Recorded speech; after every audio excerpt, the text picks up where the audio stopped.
Good evening, fellow District 21 Toastmasters, and we might have a few other guests from other districts on here. Welcome to yet another Webinar Wednesday from District 21. And on this Webinar Wednesday, we have Jeff Galenzoski and we have Region Advisor Mary Swanson with us. They are going to be talking all about coaching tonight. So I hope that you have a pen and a paper in hand. I hope you've brought your questions. And if any questions come up, I'm going to just share with you how to, and I will turn the floor over to our Club Retention Chair, Jeff Galenzoski. Thank you, Carol. Welcome everyone to Webinar Wednesday and Club Coaching, how we bring teams together and how we can achieve results. For the next hour, I hope you enjoy the session. Please feel free to interact as much as possible. We will interrupt our conversation with any questions or comments that you might have, suggestions, successes that you've had, or challenges. We're here to help you, and it's going to be a great hour. So, as you can see, I'm decked out in some Detroit Lions gear. And one of the things I love about Toastmasters is the ripple effect. When we throw a pebble, a stone into the water, and it creates a ripple, continued and spreading effect. And our guest this evening does not live in our area. She lives a ways away, and she'll introduce herself. But she has thrown her stone into Region 1 and District 21, and it's creating quite a ripple for me and other people in our district. So, Mary, welcome. Thank you, Jeff. Can you introduce yourself and tell us about your Toastmasters journey so far, and maybe continue on with your experience, maybe as a club coach, your time as a club coach? Certainly. It would take the entire hour to explain my entire journey, which I will spare you. But I have been a Toastmaster for 23 and a half years. It'll be 24 years in September. I live in the Minneapolis area of Minnesota. It's actually a small town just outside the metro area. I served as District Director for District 6, which is most of Minnesota and part of Ontario, Canada, back in 2004, 2005, Toastmaster year. I have been a club coach 3 times officially and more times than I can count unofficially. And what that means is the particular clubs that I was working with weren't at the 12 members or less, but they needed some help, so I stepped in to assist them. I've served in every club officer role more than once. As I said, I've been District Director and currently serving as Region 1 Advisor, and I have been since early July, and just announced last week I will be serving as Region 1 Advisor for the new Toastmaster year. So, congratulations. Thank you. So Region 1's not done with me yet, or I'm not done with them yet, either way. But as far as serving as club coach, the official 3 times, I did have success twice, and one club did not achieve distinguished status within the 2-year time period, and we'll talk about requirements for that. They didn't quite make it during that 2-year term, and scheduling changes, I wasn't able to continue, but they did eventually get to distinguished status. The other 2, one we built up from, I believe it was 3 members, and they did get to 20 during the time frame within the 2 years and became a select distinguished club. The other one achieved a net gain of 5 members. It wasn't quite to 20, but they did get the net gain of 5, and they made distinguished status for the first time since they had chartered. So I had some success there. Both of these opportunities were before 2010. And since that time, I've unofficially worked with a number of clubs, building them back up to charter strength. During our time together, I'm sure you'll be able to share some of your experiences, pros and cons with how that worked. I'll briefly introduce myself as it applies to club coaching. This year, I'm District 21 Club Retention Chair. I have a real passion for seeing our existing clubs find excellence, and that's clubs of any size. In the past, I've been a successful club coach about 10 years ago with the word Toastmasters, where we went from a small, struggling club to a club that has since achieved President's Distinguished many, many times. Like a lot of clubs, ups and downs. When the club dropped again, I got back involved, and we've been able to bring it back up to almost charter strength. We're hoping that's going to happen in the next few months before the end of this Toastmasters year. I'm wearing my club coach pin from that experience and very proud of it. They were a great group of people, and I just love getting involved with clubs like that and coming together, the team coming together and making things happen. So thank you, Mary, for introducing yourself. Let's get into our statement. Club coaching, bringing teams together and achieving results. And we'd like to talk first about the achieving results. Exactly what results are we looking for as clubs and as coaches? Sure. As a club, ultimately what we want to see, or what we're looking for, is for the club to achieve distinguished status. And not sure as far as the experience level of who is watching, but to achieve distinguished status as a club, you first need to meet the membership requirement. It needs to be a club of 20 or more, or depending on where they started in terms of number of members as of July 1st, by June 30th, they need a net gain of 5. So it's either the net gain of 5 or 20 members.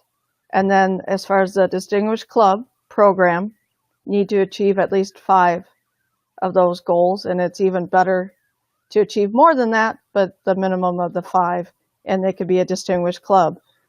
As a club, we like clubs to be distinguished because that means they're doing the right things for their members to meet their goals.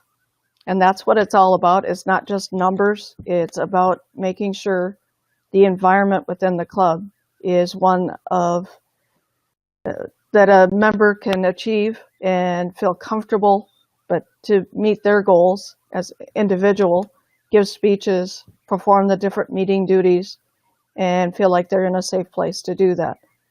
As a club coach, what are we looking to have happen for the club to achieve distinguished status? And at the time the club coach is assigned to a club, they have up to 2 Toastmaster years to finish. And I say up to 2, it depends on where in the Toastmaster year they're assigned.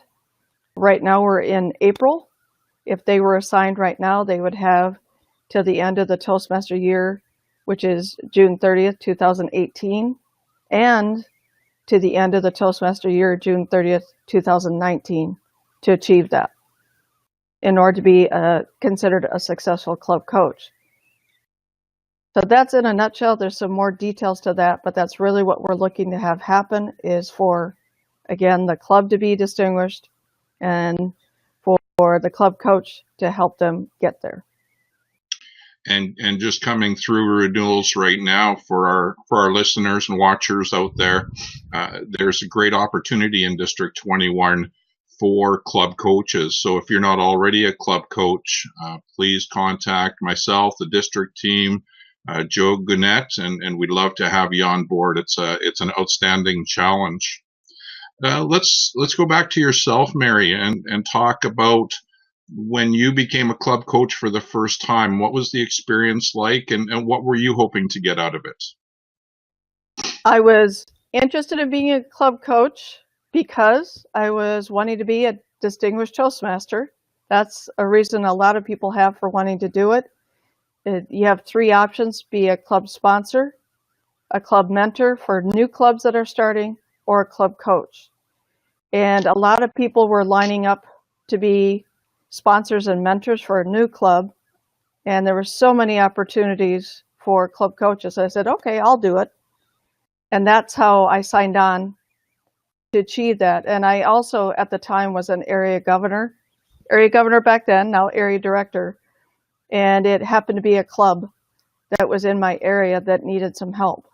So I also had the interest of that club getting back on track so that we didn't lose it within the area, and the area would be a distinguished area.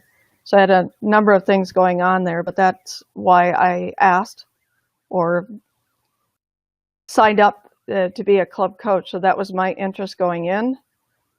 And I found it to be very rewarding experience.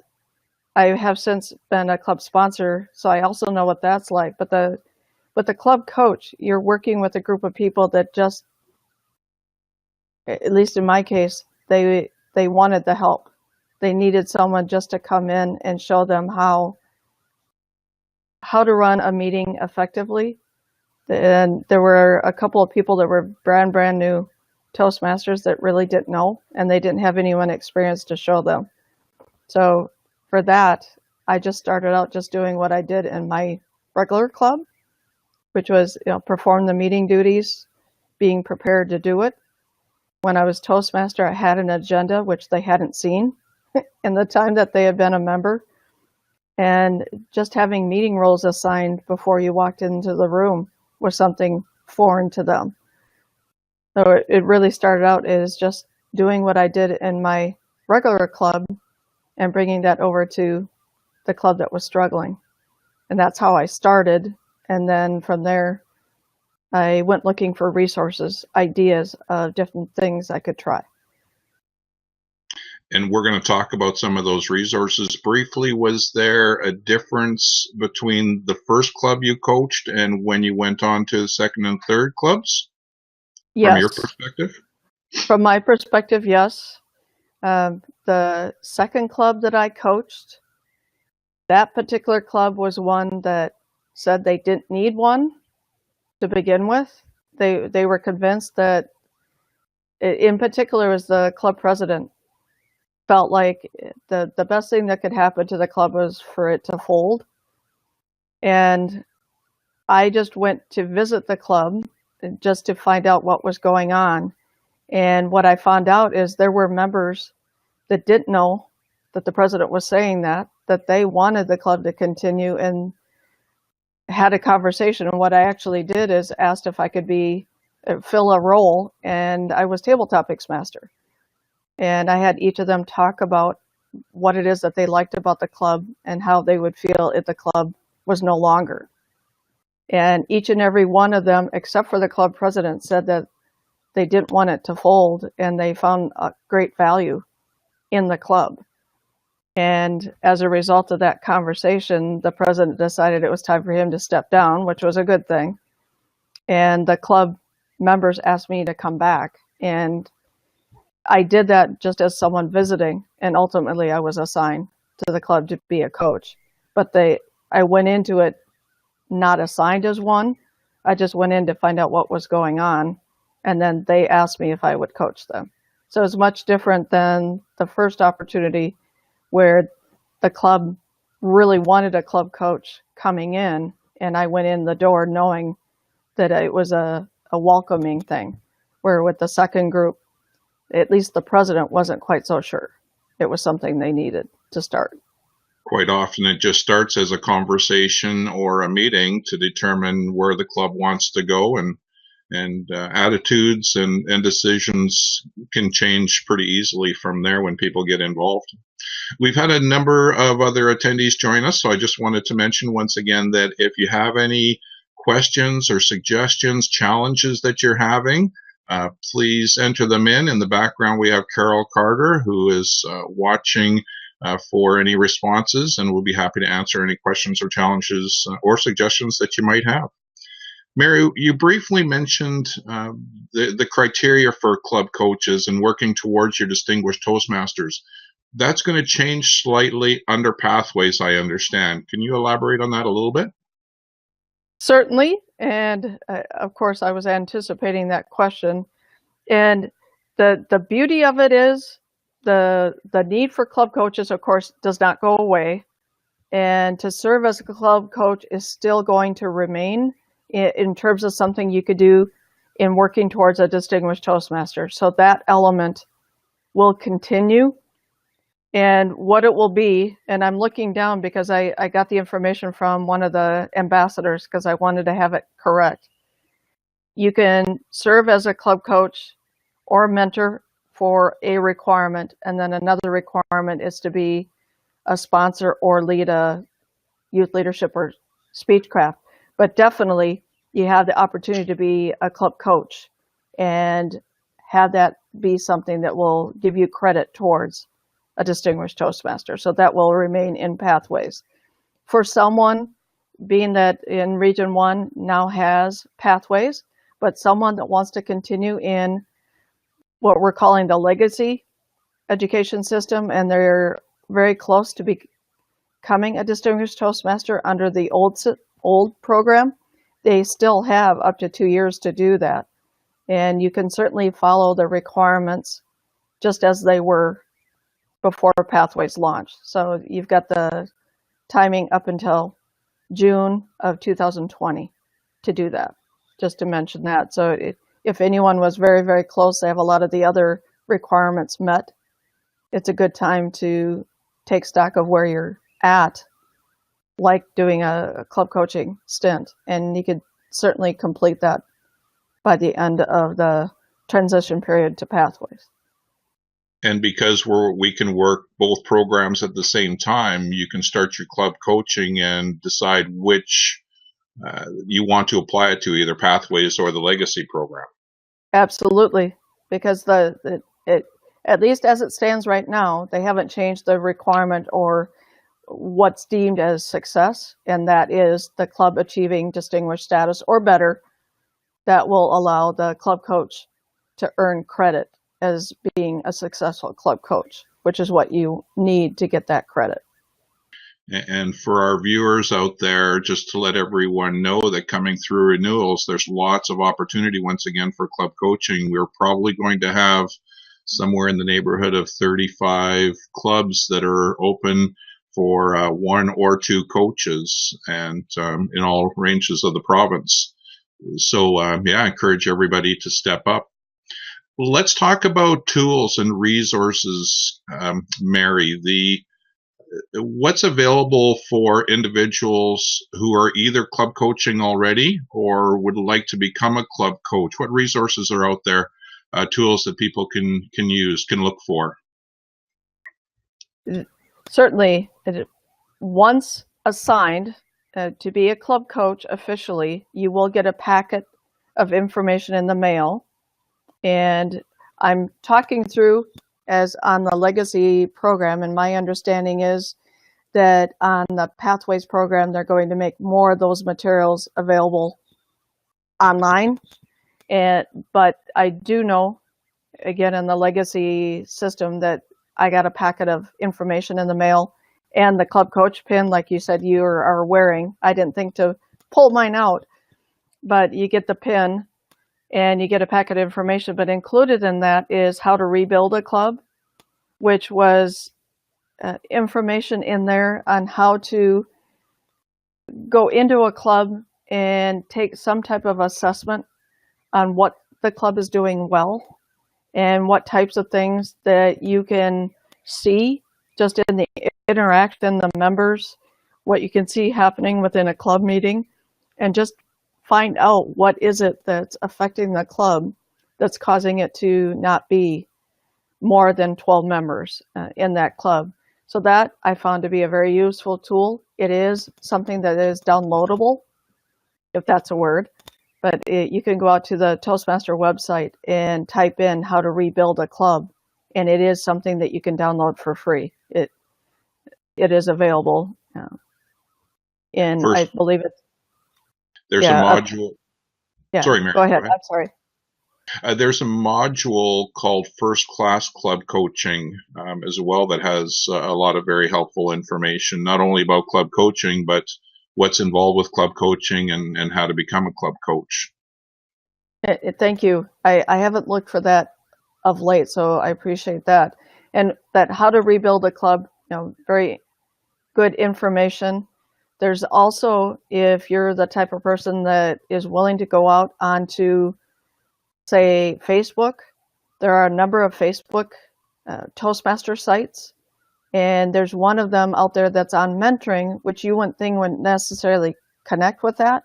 But what I found is some people are talking about mentoring or working with a club to rebuild it, and I found valuable information through that site, and also the Toastmasters Facebook page. There's some good questions that come across. The other item is the Moments of Truth, and that is a document that I provided to Carol, who is facilitating. But if we're not able to display it, we can certainly send it out to everyone after the fact. But if you have not used the Moments of Truth within your clubs, certainly if you're a club coach, use it for a club that you're going to coach. It can be used as a self-assessment for the members who are a part of the club to assess how their club is meeting the different needs and the different activities within their club, if they are doing the things that Toastmasters has identified as what a successful club does, and evaluates their club against those qualities. And if they're not meeting or not doing those type of activities, perhaps it's something they should consider implementing. And I found that to be a very useful tool, not only for a club that's struggling and needs a coach, but a club that's doing fairly well, maybe 15, 16 members, or even 20 or more members, but there's something happening where they're seeing a huge drop in membership all of a sudden. It's time to take stock and evaluate what's happening within the club. If you're a member of the club that's happening to, you might be too close to it. It's nice to have someone unfamiliar with the club to come in and lead that conversation, because then you might get more, people might be more willing to share what they see and feel within the club to someone that isn't a member of the club than if it's someone within the club doing that assessment. But I found Moments of Truth to be very, very valuable. And if you look at how to rebuild a club, there are some of the same elements mentioned in both. It talks about what a quality club is, as well as how to make a new member feel welcome, how to greet guests as they come in the door. Do you recognize your members? It's really too bad how many of existing members we lose. And it's important to retain the members you have as well as bring in new. You need it's nice to have that experience. The experienced Toastmasters offer the experience behind the evaluations. So those are some key resources. I've also, when I served, especially the first time as club coach, I went to the district leadership, past leaders, and I asked them many, many questions. And I'm seeing this happening. Have you encountered it? And what do you suggest I do to fix it? And the one club in particular that the president was so against having someone come in and be a club coach, I took a lot of advice, and that's how I got through it, because I really didn't know what to do. I wasn't used to walking into a Toastmaster club where they didn't want help, because my own clubs weren't like that. So those are some key or suggested resources that I've used or that I found along the way. And there's lots of help out there to be had. There's lots of experienced Toastmasters who are more than willing to go into clubs and work on their own presentation skills and happy to do modules like Moments of Truth. So if your club can benefit from an outside person coming in, an experienced Toastmaster coming in and sharing those kind of messages, once again, contact the district team or myself, and we will make arrangements for somebody to come and help out there. Going back to just a couple quick things, Mary, the assignment as a club coach, just really quickly, that is an official appointment by Toastmasters International, but arranged by the Club Growth Director. Is that correct? That is correct. So, and the important thing is if you're interested in coaching a club, before you really start in earnest, you want to make sure that appointment's official. And the reason why I say that is you don't want there to be any issues with you getting credit for it, especially if you help them become distinguished, which is a good thing, but you also want to get the credit for it. So if you have not interacted or communicated with the Club Growth Director, you need to do that. Perhaps someone from a club that's struggling has asked you directly if you could coach them. You can certainly tell them that you're interested and willing to do it, but you need to attend or get in touch with the Club Growth Director. And I did see the message from Carol. You don't want to join the club, and as a club coach, you do join them, but you do not want to join the club until after that official assignment is made. That's part of making sure you get the credit, because if you are already a member of the club at the time the appointment is made, Toastmasters will disallow that. So that's very important to know up front. So if you are currently a member of the club that you're hoping to coach, unfortunately, that is not possible. But once again, there's other opportunities out there. If you are looking at a club that you'd like the opportunity to be club coach, once again, as Mary just said, do not join that club as a member until the official appointment is made and confirmed through Joe Gunnett, our club growth director. Mary, I'd like to talk a little bit about the core values, how the core values of Toastmasters comes into play when a club coach is going into a club. Maybe from both perspectives, the way the club treats the club coach and the way the coach goes into the club and tries to do their best. Certainly. The 4 core values, in case you're not familiar with it, then I do it in a slightly different order because it helps me remember them, but I use the acronym RISE, but respect, integrity, service to the member, and excellence. And with those 4, going into working with a club and helping them, number 1, what you're doing is not taking over for them. You are there to help them learn how to be a successful club. And sometimes it's tempting to go in and say, I'll do this, I'll do that, I'll be club president, and take that approach. But that really does not help the members who are going to stay with the club long term learn what they should be doing in order to help the club be successful, not just this year, but in years to come. When it comes to integrity, and in terms of submitting awards and submitting membership applications, you want to make sure the awards are earned. When it comes to the communication awards, that they definitely did all the speeches. For the leadership awards, that they did all the leadership projects. Serving as a club officer, you want to make sure they did indeed serve as an officer and go to training. And I say that because it's very tempting to get that credit to cut corners. But if we go back to our core values, it's certainly not integrity if you're cutting the corners to where the work isn't being done.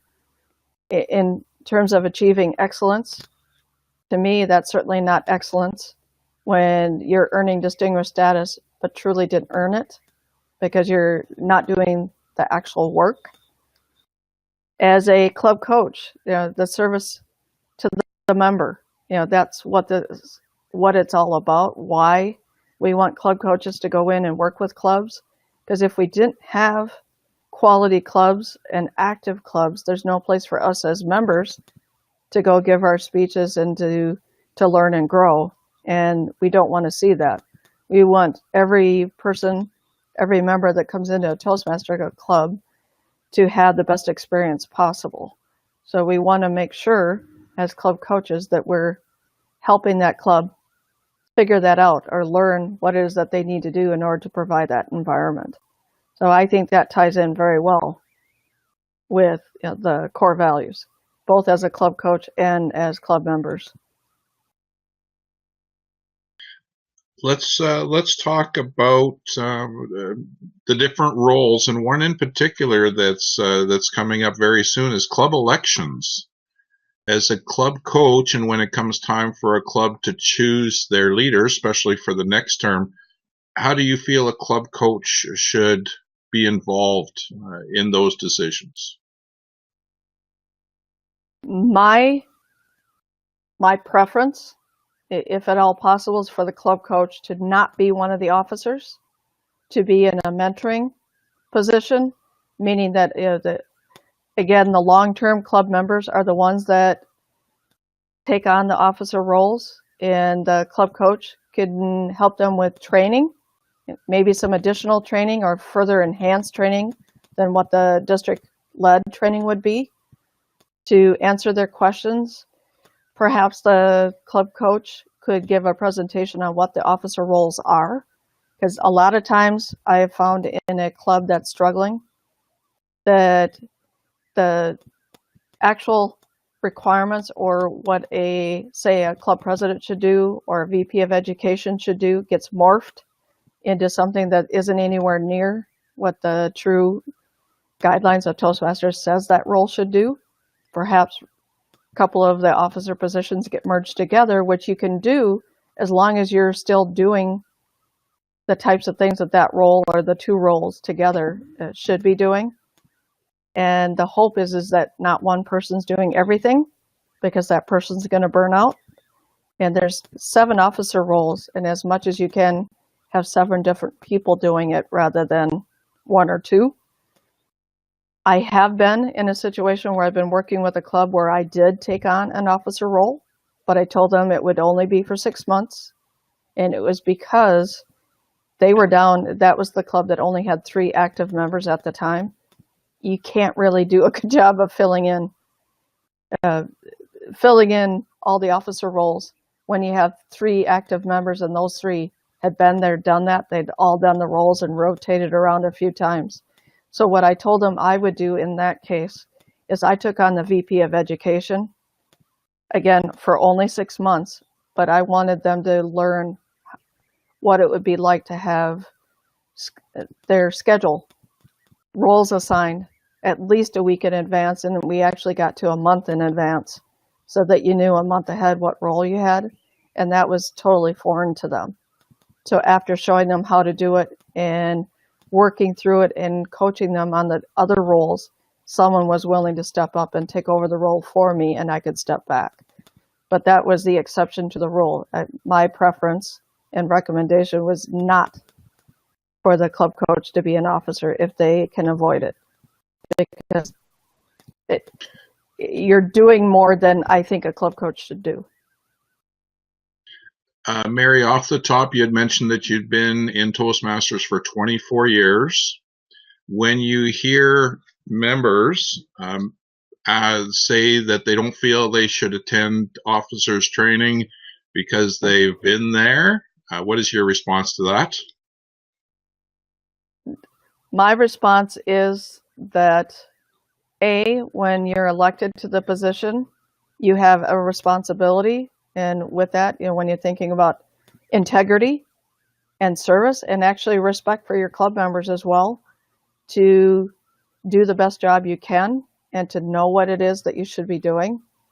Training is one way to know that. But also, in the 24 years that I've been in Toastmasters, and I've served in many different roles, I always go to training because I learn something new. And I learn something new by the different members that are in the same role as I am. And if we get an opportunity to interact and talk about the struggles that we have and some of the solutions that others have tried that have worked, I always walk away with a new nugget of information. And even when I've been the trainer, I usually walk away with something new that I've learned because of the people that I'm interacting with. There's, for as many clubs as there are and many members that there are, there's that many different ways to do things. and not always the best way. And issues come up, and it's just nice to have the best knowledge that you can have so you can do the best job so that your club stays around and everyone in the club gets the best experience. And that's the way I approach it. If someone comes into an officer role and they truly don't intend to go to training, then I say, do you really want to be an officer then? Because if you're not, your heart's not in it, then maybe you're not the best person for that position. I know that's tough, especially when you're struggling to find people to fill the roles. But I would rather leave a role open, and there are some roles we can't do that to, but I would rather leave a role open than have someone in it that's not going to do it.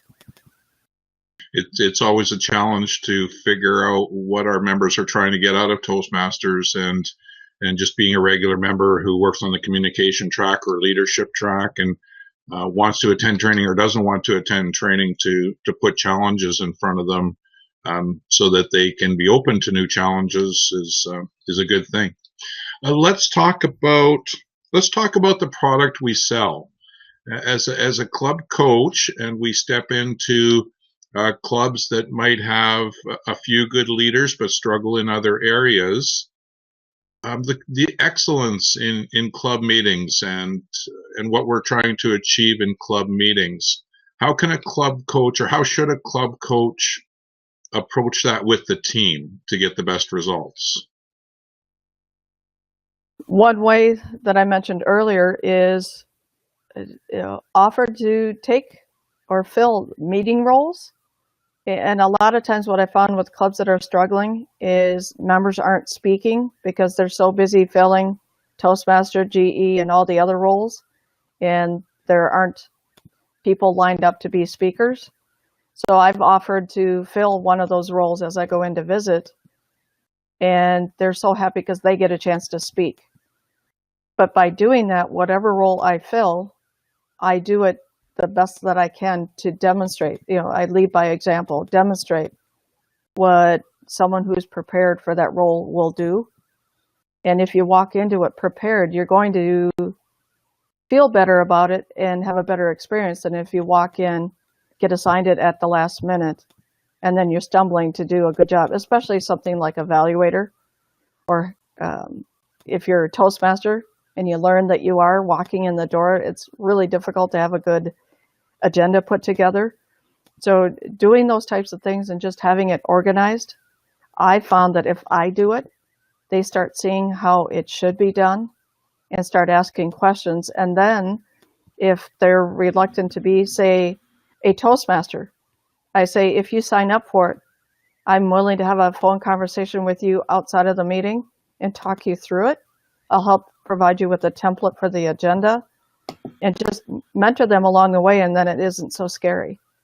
And usually I've been able to find someone that's willing to do that. And once one person who would normally wouldn't do it tried it, others are more apt to give it a shot too.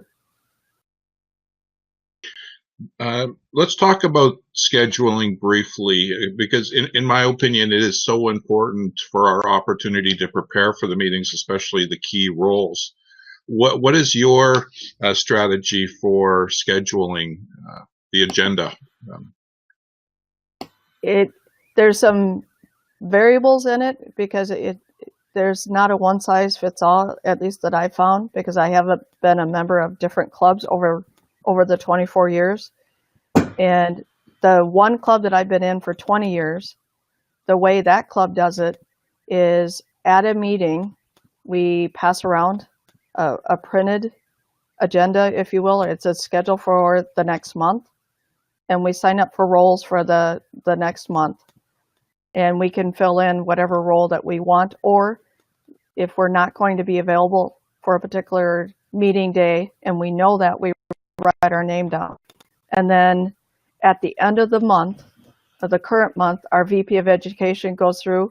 If there are roles that aren't filled, he'll fill them in, except speaker, but he'll fill in the other roles with people that are members and haven't yet signed up and aren't signed out.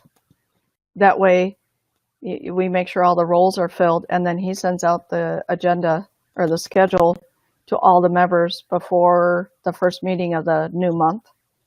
So we just got the new schedule now for April because we haven't had our first April meeting yet for that group. And that way we can see the schedule.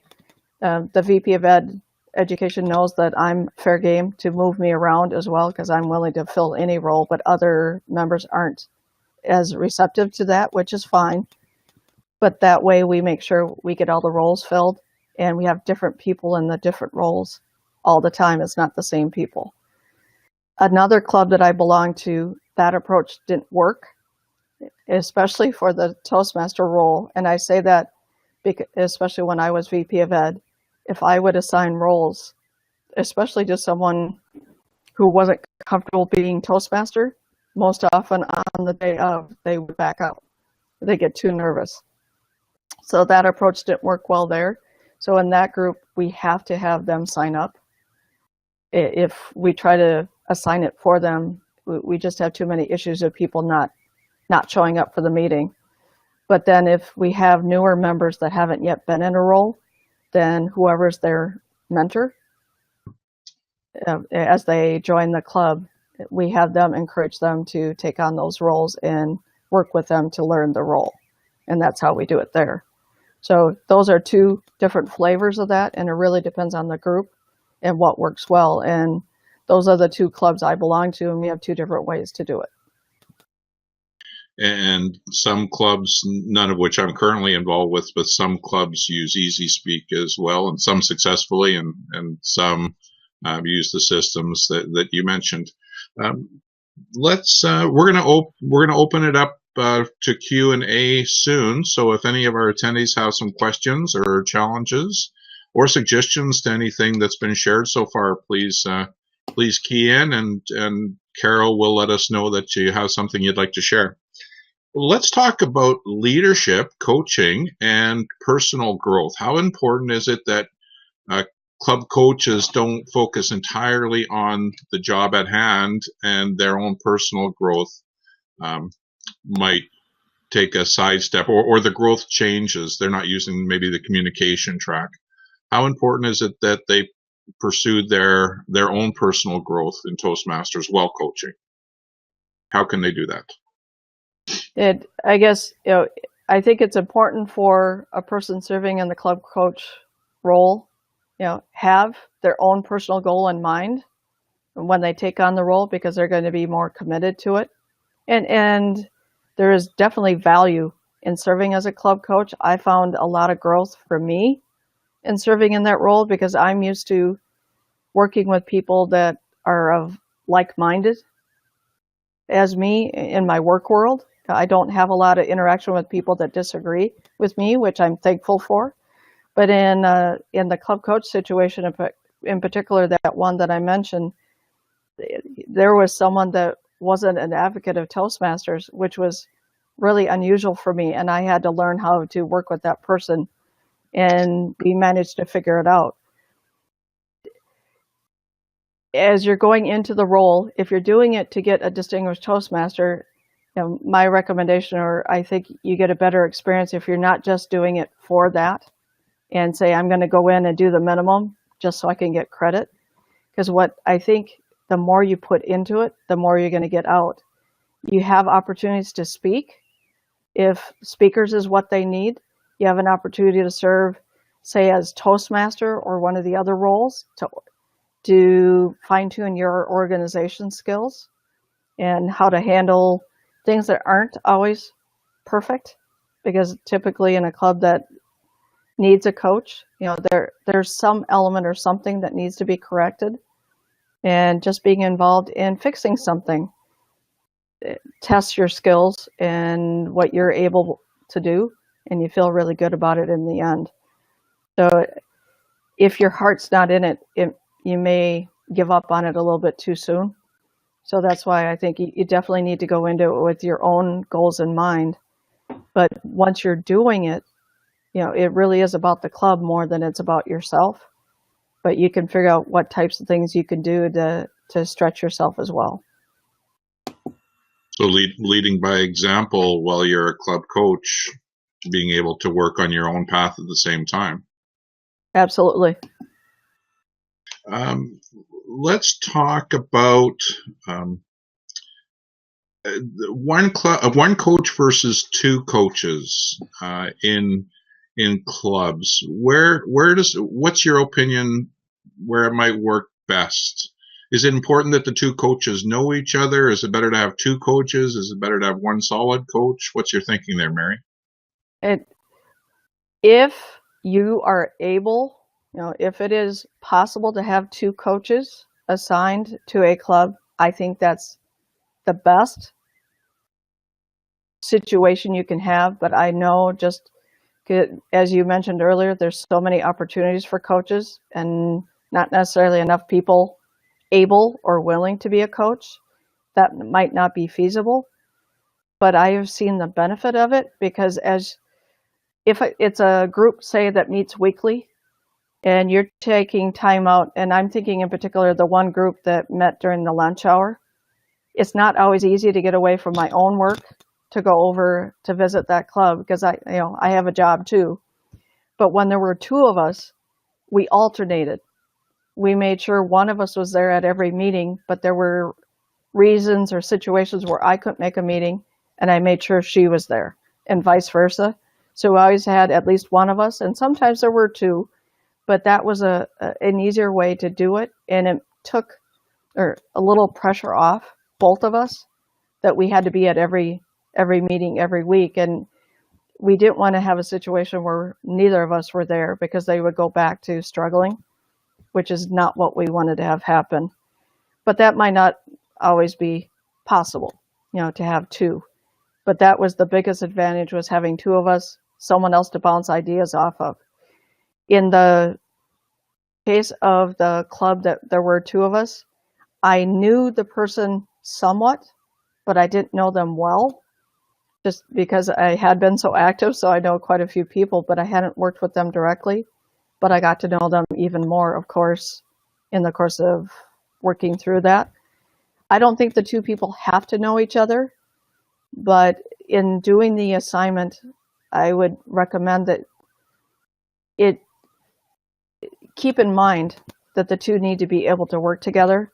So if there's any way to assess that, how well the two would work together ahead of time, the better. Likewise, you want a person that's going to have a good personality for the club as well assigned to it. There may be some personalities that just won't work for a particular club.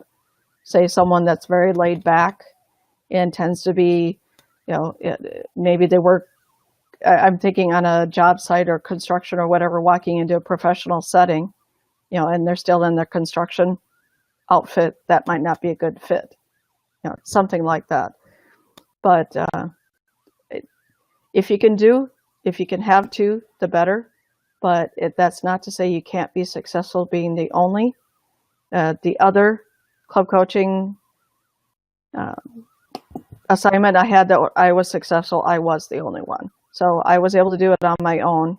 And that happened to be the first one. The second one, where I had the difficult situation, I did ask and got a second person to work with it, because there was so much work that they needed, so much help they needed. It was better to have two of us. Plus, it was a noon hour, and I knew I couldn't make every meeting. There was a plan in place, I assume, though, so that the club knew what to expect from their coach or coaches? As going into it, in both cases, as I communicated with the club president and the officers, I told them what I was willing to do. And the first assignment, being a club coach was fairly new to me. So I was learning as I went. And I basically said that I was there to help them and we could work on it together. And I asked them, what is it that you would like me to help with? And in a couple of cases, as I said, I don't think I should, but I was willing to do just about anything within reason. The second time in, I was a little smarter because I had done it before and they needed more structure. So I told them that I did not want to take over and I didn't want to be in an officer role, but this is what I was willing to do. And we stayed within that framework. And the other club coach that was assigned happened to be their first time as club coach. So I was the experienced of the two, but we worked fairly well together. And I could do some mentoring of her at the same time that we were mentoring the club.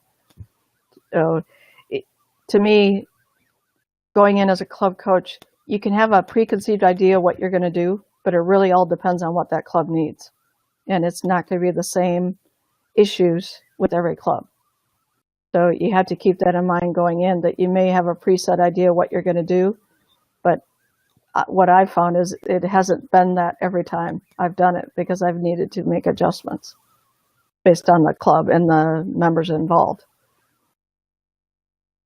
I'm going to prompt our audience one more time to ask any questions that they feel they'd like to, or if they're finding some challenges of their own that they'd like to mention.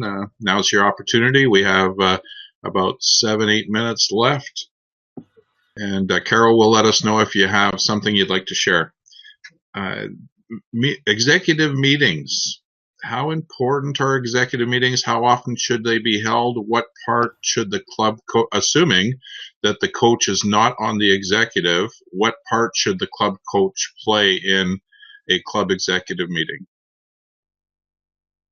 As far as how often executive meetings should be, it really depends on the club.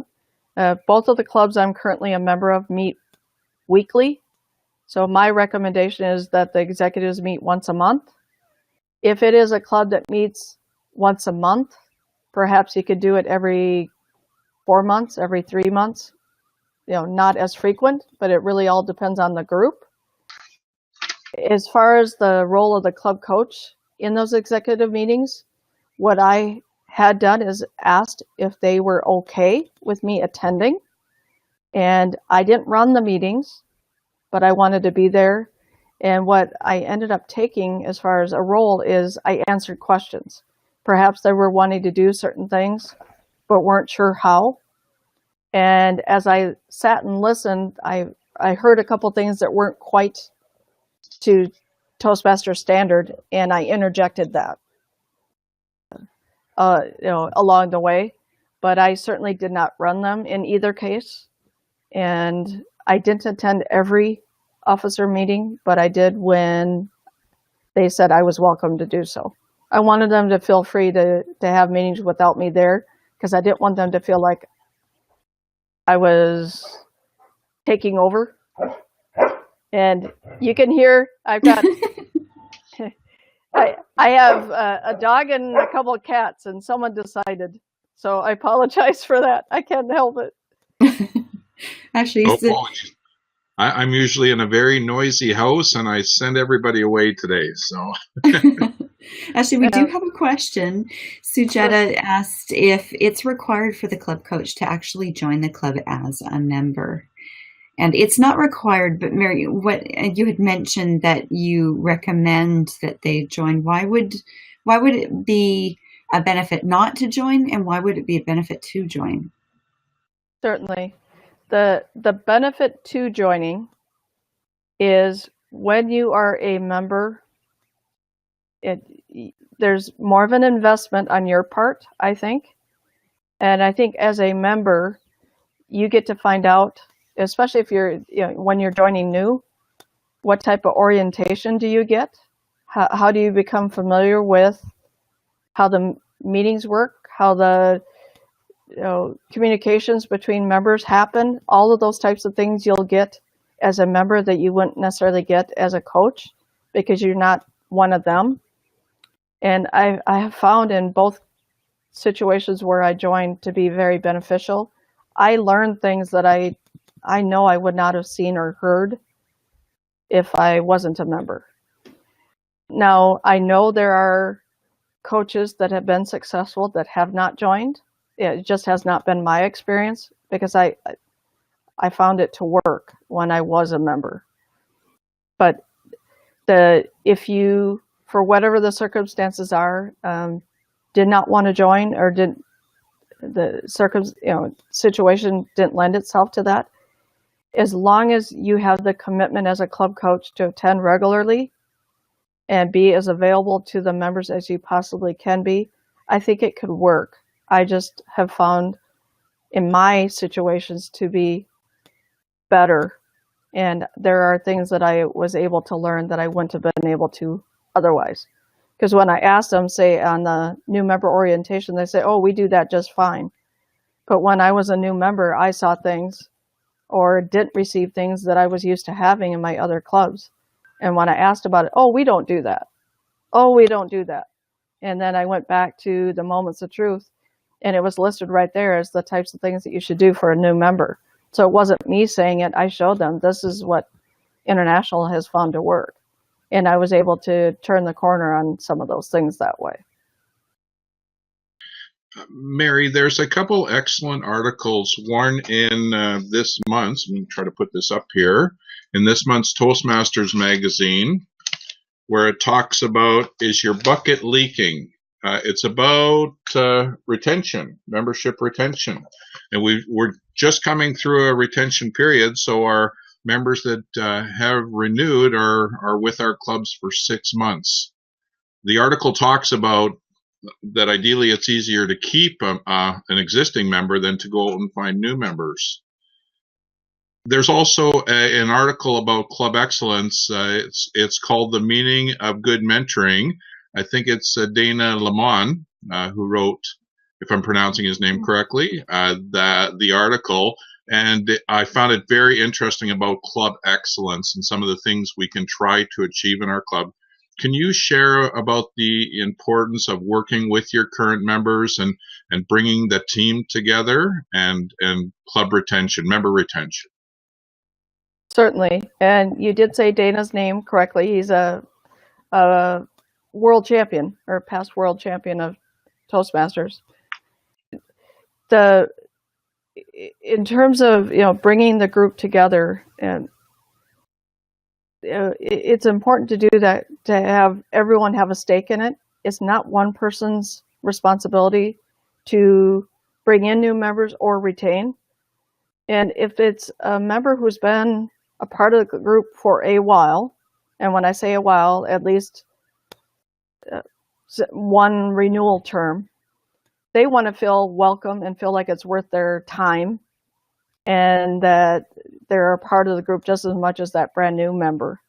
And if they're coming into a meeting and sitting down and no one acknowledges them or says hello to them or whatever the case may be, then they begin to wonder, at least what I've found is they begin to wonder, why am I taking my time to do this?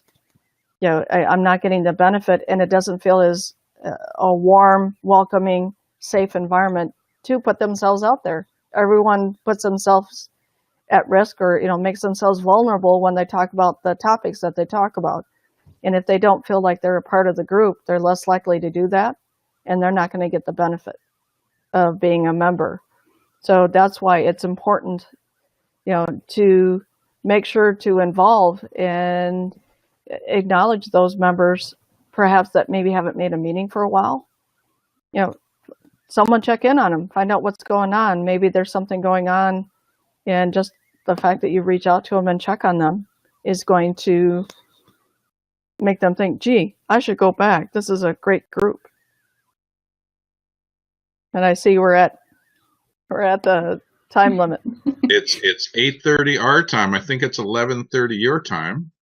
10:30, but yes, it's getting there. It's getting late. We're gonna invite Carol back on the screen if you want to rejoin us, Carol. I'll turn on my webcam. Okay, so I've been watching quietly in the background, and I've been jotting in comments. I hope you've been seeing them. I haven't seen a whole lot of interaction in the chat area, but we will be sending the recording, and I'll make sure that I grab the notes. There are a few links that are in there to helpful resources, and I'll share also in one of the items that Mary sent to me, which is the new pathways extensions, I guess. While we have this overlap, while we have the legacy program and the pathways program overlapping, you can, as a club, get any 6 out of 12 potential credits. Is it any of them, or is it an either or situation for each line, Mary?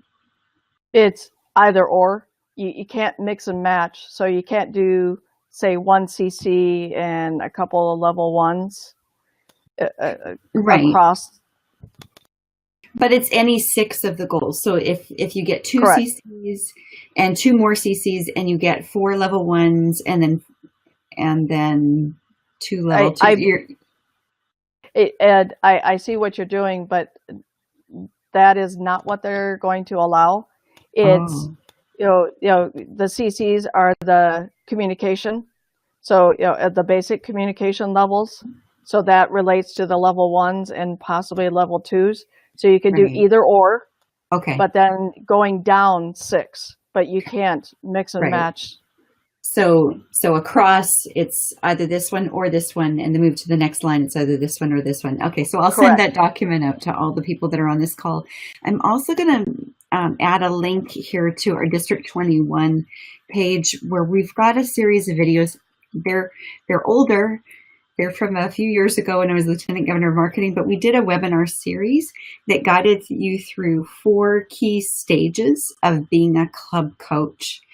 And so when you're starting out, when you're getting into the work, and then at the very end of how to maintain the changes that you've created in the club. So that's also a helpful resource. And Mary, that is so great that you're going to continue on as our region advisor even after this year is done. So we've got Mary as a great resource to lean on, not only this year, but as we go into the following year. And once again, Mary mentioned it at the beginning of the call. If you wanted to sign up to be a club coach and your club, your goal is to be distinguished by June 30th. If your club misses it this year, you still get 1 more entire year to help them achieve that goal. You can stick with them up to June 30th. Oh, and Mary typed in her email address. So you will get the chat. Make sure that you click on all the links in the chat and explore them, and maybe send Mary a quick thank you for being on the call. Really appreciate your time so late at night. Oh, and that is fine.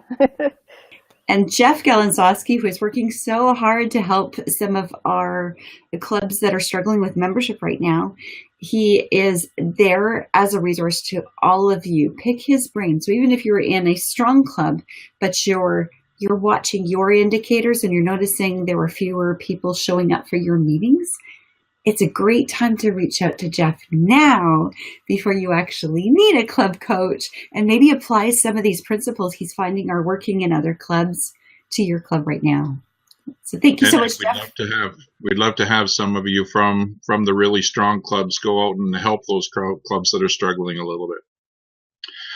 For my last word, I'd like to thank Mary and Carol as well. Mary, when I met you a couple months ago, I learned a couple lessons that I applied right away. How to get people involved by not asking big things, but by asking small things. And it's an amazing tip. It's a tip I'd like to share with everybody out there. Just get people involved, and don't ask them to change the world. Just ask them to do their little part. And it's an amazing tip. And I am a Detroit Lions fan. Have been all my life, will be all my life. But now that I know you, I'll cheer for the Vikings a little bit more as well. So thanks, Mary. It's been a pleasure. I look forward to seeing you again. Thank you, Carol. Thanks, Jeff. Thanks, Carol. Thanks so much. Good night. Thanks everybody who joined in.